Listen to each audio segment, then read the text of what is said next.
충남 경제는 디스플레이 등 제조업을 중심으로 빠르게 성장하고 지역 내 총생산도 전국 최상위 수준이지만 지역 총소득은 하위권에 머물고 있습니다.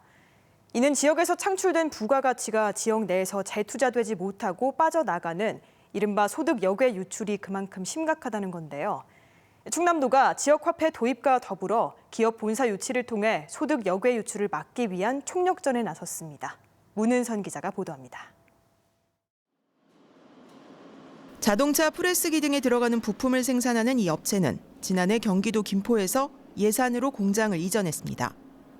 다른 지역도 고민했지만 자치단체의 지원 혜택 등을 고려해 본사와 직원 18명까지 모두 새 보금자리로 옮겨왔습니다. 지리적으로 가운데쯤이니 그러니까 물류비도 적당히 발생하고 그리고 도하고 군에서 지원 혜택이 좀 많아서 이쪽으로 선택하게 됐습니다.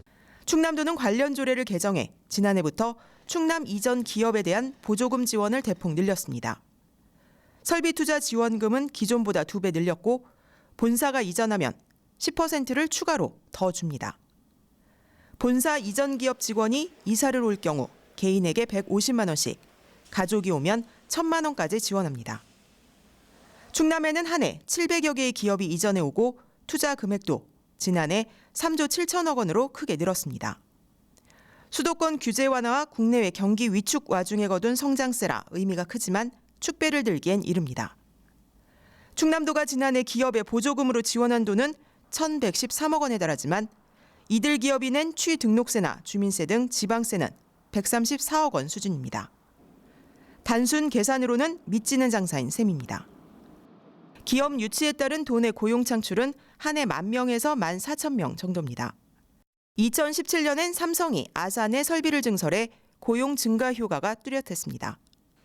즉 이전 기업들이 지역에서 얼마만큼의 일자리 창출과 지역 소비 촉진 등 성장을 이끌어내는지가 관건인 겁니다.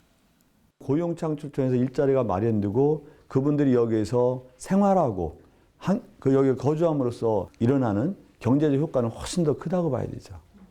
충남도의 소득 역외 유출은 2016년 기준 27조 원 규모로 전국에서도 가장 많습니다. 특히 본사를 지역에 유치하는 건 기업의 영업이익이 수도권 등으로 빠져나가지 않고 지역에 머물게 한다는 점에서 의미가 있습니다.